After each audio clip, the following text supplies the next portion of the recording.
उन 100 कुओं में से पहला कुआं है जिन्हें हम इस वीडियो में बनाने वाले हैं। पानी पानी पानी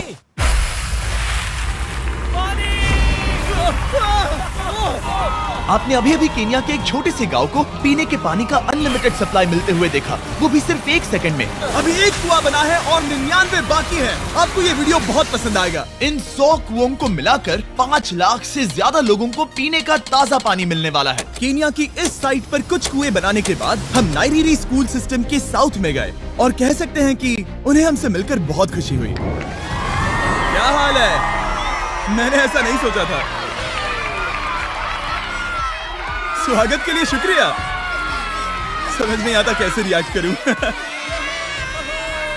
बहुत बहुत शुक्रिया दोस्तों। हमारे आने पर इस गांव ने हमारा जोरों से स्वागत किया और नोलन इसमें थोड़ा खो गया। नोलन जैसा अजीब इंसान मैंने कभी नहीं देखा और ये मेरी गलती नहीं है। और फिर वहाँ का स्कूल देखने के बाद ये रहे हमारे मेहमान। क्या हाल है? दिन अच्छा बीत रहा है ना? सबसे मिलकर अच्छा लगा। सबको गुड डे। एक टीचर ने मुझे दिखाया कि स्टूडेंट्स कहाँ से पानी पीते हैं, जो कि एक बहुत ही अनसेफ नदी से आ रहा था।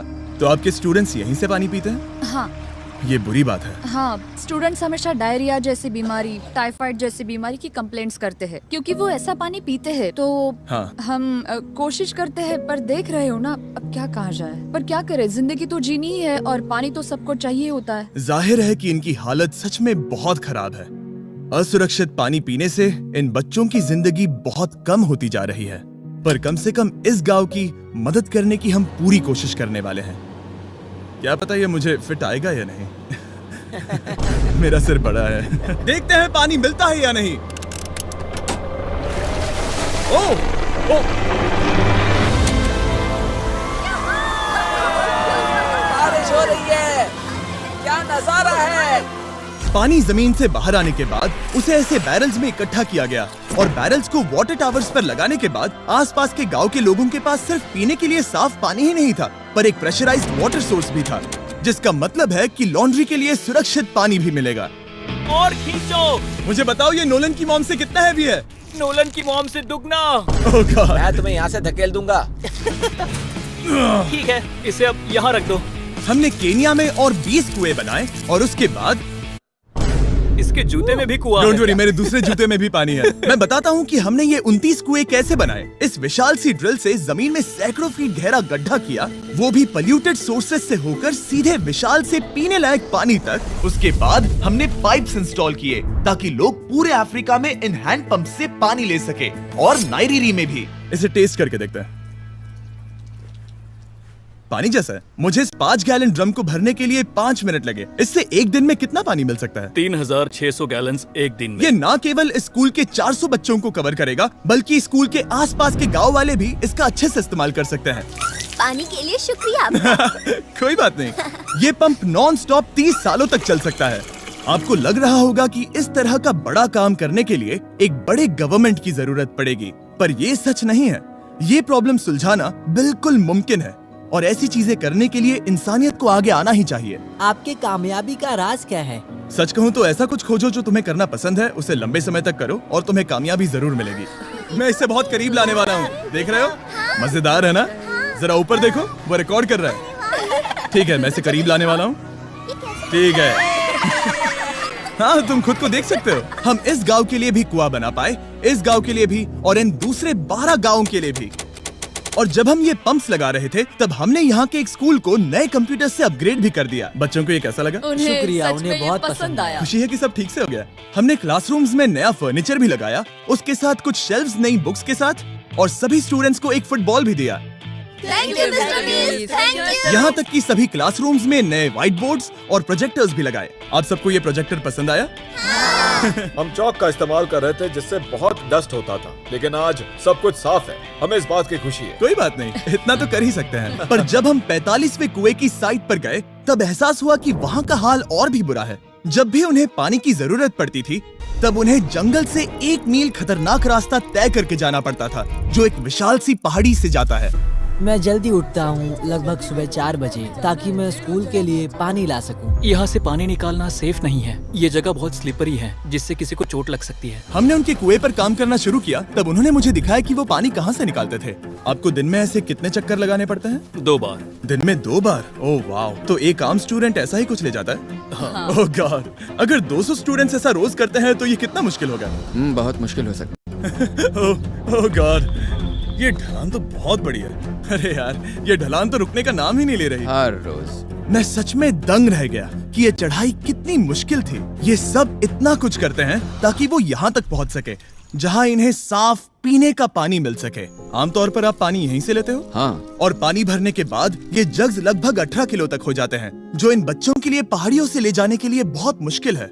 लेडीज आराम से ये 2 उठा सकती ओह, हैं। तो मैं अभी जरूर ले जा पाऊंगा। और एक बार हमने जग्स भर लिए, उसके बाद वक्त था वापस ऊपर जाने का। जल्दी करो, चलते हैं। इससे तो पसीना भी नहीं आ रहा है। मैं ले लूंगा। और अब घंटों तक असुरक्षित पानी को इकट्ठा करने के बजाय उनका नया पंप स्कूल के बस 10 फीट दूर था, तो अब ये यहाँ से पानी ले सकते हैं। बहुत थक गया।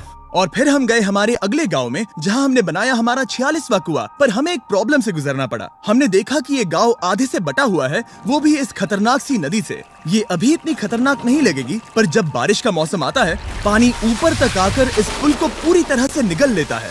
और ये पुल इसलिए इतना जरूरी है क्योंकि वहाँ जो गांव है, वहीं पर सभी हॉस्पिटल्स और स्कूल्स हैं, इसलिए यहाँ से रोज गुजरना पड़ता है। ये खतरनाक है, लेकिन इस पुल के अलावा इनके पास और कोई ऑप्शन नहीं है। जब ये नदी उफान पर होती है तो ये किसी को भी बहा ले जाती है, लोग, स्टूडेंट्स, यहाँ तक कि जानवर भी। हाल ही में इस नदी को क्रॉस करने की कोशिश में हमने 3 लोगों को खो दिया। इस तरह किसी की जान जाना पागलपन है और हम इसे स्वीकार नहीं कर सकते। और जिस पल हमने इस बारे में सुना, तब हमें मदद करनी ही पड़ी। तो पंप तक जाने वाले पुल को जब हमने ठीक करना शुरू किया, तब हमने केनिया से 2000 मील दूर जिम्बाब्वे देश का भी सफर तय किया। अफ्रीका में आए 1 हफ्ते से ज्यादा हो गया है और अब भी कई पंप्स लगाने बाकी हैं। तुम में से बदबू आ रही पर है। मैंने सुबह ही शावर लिया था। बात होते ही मैं हाथ नीचे ले लूंगा। इस काम के लिए मैं तुम दोनों पर भरोसा कर सकता हूँ? हाँ। हमें सबसे पहले एक लोकल हॉस्पिटल की जांच करनी थी, जहाँ साफ पानी की सख्त जरूरत थी। अंदर जाने पर हमें पता चला कि इस क्लिनिक की इस गांव को कितनी जरूरत थी। 1 साल में यहाँ पर कितने बच्चे जन्म लेते हैं? 1 महीने में करीब 50। इसका मतलब 1 साल में पूरे 600। वाह! पर दुख की बात यह है कि इन प्रेग्नेंट महिलाओं को सिर्फ पानी लाने के लिए 1 मील तक जाना पड़ता है और इन भारी बकेट्स को लेकर वापस आना पड़ता है। पर अच्छी खबर ये है कि हमने इनकी पैसों से मदद की यहाँ पर एक मॉडर्न पंप लगाने के लिए। संभाल के, ठीक से पकड़ो। और अब बस देरी थी इसे शुरू करने की। ठीक है नोलन, क्या तुम तैयार हो? मैं तैयार हूँ। ओवर। मुझे एक ड्रामेटिक जूम इन दो। नोलन, मैंने बटन दबा दिया है, ये काम कर रहा है? पानी आ रहा है। आप जाकर चेक करना चाहेंगे? हाँ। वहाँ पर? हाँ, चलो चलिए, चलते हैं। लोगों को पानी मिलता देख मुझे आखिर बहुत अच्छा खुशी हो पानी रही मिल ही है। गया। ये सच में कमाल की बात है। हमारा नोलन एक प्रोफेशनल डांसर है। हाँ। यकीन नहीं हो रहा, मैं डांस कर रहा हूँ। वो कर क्या रहा है?